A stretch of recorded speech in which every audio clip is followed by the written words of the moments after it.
ईमानदार माँ जी की एक दिल छू जाने वाली इमोशनल कहानी। डॉक्टर रवि ओपीडी के काम में व्यस्त थे। वे हर दिन 100 से भी ज़्यादा बीमार बच्चे को रोज़ाना मिलते थे। वे इस काम को किसी मशीन की तरह हर दिन किया करते। उनके सहायक ने उनसे चेवर में आकर बताया, 2 औरतें एक बच्चे को लेकर आई हैं। बच्चा सांस भी बड़ी मुश्किल से ले पा रहा है। आप कहे तो उन्हें अंदर भेजूं? डॉक्टर ने हाँ में सर हिलाया। एक बूढ़ी औरत और एक जवान औरत डॉक्टर को चेंबर में आई। बूढ़ी औरत ने अपने हाथ में एक 1.5 साल का बच्चा पकड़ रखा था। दोनों के मटमैल कपड़े और शरीरी हालत को देखकर डॉक्टर ने उनकी आर्थिक परिस्थितियों को समझ लिया। डॉक्टर ने इशारे से दोनों को अपने टेबल के पास वाली कुर्सियों पर बैठने को कहा। डॉक्टर ने पूछा, बताइए माँ जी, क्या हुआ है बच्चे को? माँ जी बोली, 3 दिन से मेरे बच्चे को जुकाम हो रहा है और आज तो बड़ी मुश्किल से सांसें ले पा रहा है। साहिब देखिए जरा, बड़ी तकलीफ में है मेरा लाल। डॉक्टर ने बच्चे पर ढके मैले कपड़े के टुकड़े को हटाकर देखा तो एक कुपोषण के कारण बहुत ही कमज़ोर, बिल्कुल हर पिंजरा सा छोटा बच्चा डॉक्टर को दिखा। बच्चे की आधी आंखें खुल रही थी, हाथ और पैर के नाखून भी सफ़ेद पड़ चुके थे। फेफड़ों में तरल भरने की वजह से सांस लेने में तकलीफ, ये सभी लक्षण निमोनिया के थे। डॉक्टर ने माँ जी से कहा, देखिए माँ जी, बच्चे की हालत बहुत गंभीर है। उसे तुरंत शहर के बड़ी सरकारी अस्पताल में दाखिला करवाना पड़ेगा। हो सकता है वहाँ पर उसे सांस के मशीन की ज़रूरत पड़े। वह मेरे पास नहीं है, लेकिन उस अस्पताल में है। आप इसे तुरंत वहाँ पर ले जाइए। माँ जी ने थोड़ा हिचकिचाए उसे कहा, हमें तो लगा था हम दवाई लेकर घर को वापस लौट आएंगे, इसीलिए हम घर से सिर्फ 300 रुपये लेकर चले थे, जिसमें से 80 रुपये तो भाड़ा में ही खर्च हो गए। अब कैसे? डॉक्टर्स ने पहले ही उनको देखकर अंदाज़ा लगा लिया था उनकी समस्या क्या हो सकती है। आप चिंता मत कीजिए माँ जी, जहाँ मैं आपको भेज रहा हूँ वह सरकारी दवाखाना है और वहाँ पर गरीब लोगों का अच्छे से इलाज किया जाता है। आप ज़्यादा मत सोचिए और यह लीजिए, आप तुरंत ही जितनी जल्दी हो सके उस दवाखाने पहुँचिए। डॉक्टर ने अपने जेब में से 500 रुपये निकाला कर माँ जी की तरफ बढ़ाते हुए कहा। माँ जी ने डॉक्टर से पैसे लेने से मना कर दिए। उन्होंने कहा, मैं आपसे यह पैसे नहीं ले सकती, उल्टा मुझे आपको पैसे देने चाहिए।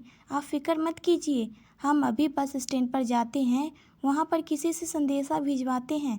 इस बच्चे का बाप कुछ न कुछ करके पैसे का इंतजाम कर लेगा। डॉक्टर को माँ जी का व्यवहार देखकर काफ़ी अचरज हुआ, क्योंकि उन्हें कई लोग ऐसे देखा था कि जो किसी भी बहाने से पैसे छीनने को तैयार रहते हैं, और यह गांव की गरीब माँ जी, जिन्हें इन पैसों की सख्त ज़रूरत है, फिर भी पैसे लेने से मना कर रही है। देखिए माँ जी, समझने की कोशिश कीजिए, बच्चे की हालत बहुत गंभीर है।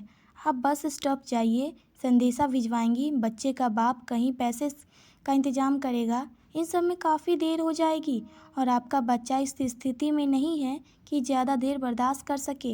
हो सकता है थोड़ी ही सही आपसे बाहर से कुछ दवाइयाँ इंजेक्शन मंगवाए जाएं, तब आपको इन पैसों की ज़रूरत पड़ सकती है। अब आप ज़्यादा सोचने मत, समय ना गवाइए, और भी पैसे की ज़रूरत पड़े हिचकिचाइएगा नहीं, मेरे पास आ जाइएगा।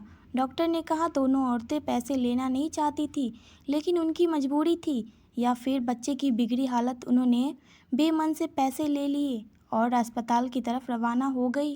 डॉक्टर रवि फिर अपनी उसी मशीन की दिनचर्या में लग गए। 3 दिन बाद उनका सहायक फिर से उनके चेवर में आया और डॉक्टर से कहने लगा, सर, एक बूढ़ी औरत आपसे मिलना चाहती है। डॉक्टर ने कहा, तो तुमने उन्हें बताया नहीं मैं बच्चों का डॉक्टर हूँ? सहायक ने कहा, नहीं सर, आपको समझे नहीं।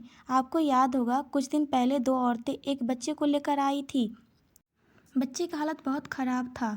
औरत ने एक डॉक्टर रवि रोज़ के बिजी शेड्यूल के चलते इन सबको भुला चुके थे। सहायक ने उन्हें बताया, उन्हें याद आ गया। उन्हें लगा कि शायद उनसे और पैसे की ज़रूरत पड़ी होगी, इसीलिए आई होगी। उन्होंने उस माँ जी को अंदर भेजने के लिए कहा। माँ जी चेवर में आई। डॉक्टर ने उन्हें बच्चों का हालचाल पूछा। माँ जी ने अपने हाथ में रखे 500 की नोट डॉक्टर के सामने बढ़ाते हुए कहा, यह लीजिए साहब, आपके रुपए, इनमें से एक भी दवा के लिए नहीं इस्तेमाल हुए हैं। अस्पताल में पहुंचते ही बच्चे ने दम तोड़ दिया था। उस दिन तो हम लाश लेकर घर चले गए थे, और आज जब अंतिम संस्कार हो गया है तो आपके पैसा लौटाने आ गई हूँ। बूढ़ी माँ जी की यह बात सुनकर डॉक्टर अचंभित हुआ। वह सोचने लगा कि कलयुग में भी ऐसे लोग हैं, अभी जिंदा हैं, और शायद यही लोग हैं जिनकी वजह से धरती माँ इतना पाप होने के बावजूद सबको मजबूत से थामे हुई है। डॉक्टर ने माँ जी से कहा, माँ जी, आपको यह पैसे लौटाने की क्या थक्का खाते हुए इतना दूर आने की आवश्यकता नहीं थी। और मैं कहाँ देख रहा था कि आपने पैसे दवाई में खर्च किए या नहीं। आप नहीं देख रहे थे, लेकिन मेरा भगवान तो देख रहा था, माँ जी ने अपने पक्ष रखते हुए कहा, और डॉक्टर के टेबल पर रख कर चली गई। झुकी हुई पीठी के साथ चलती हुई बूढ़ी माँ जी को देखकर डॉक्टर के दिल में फिर से ख्याल पड़ने लिए, भ्रष्टाचारी लोग ईमानदारी की बातें करते हैं, उनका बोझ गांव वाले इन अनपढ़ लोगों के सच्चे ईमानदार लोग उठाते हैं, इसीलिए आज उनकी पीठ झुक गई है। बात जैसी भी हो, वैसे ही पैसों के होने पर ईमानदारी की बात करना कोई बड़ी बात नहीं है।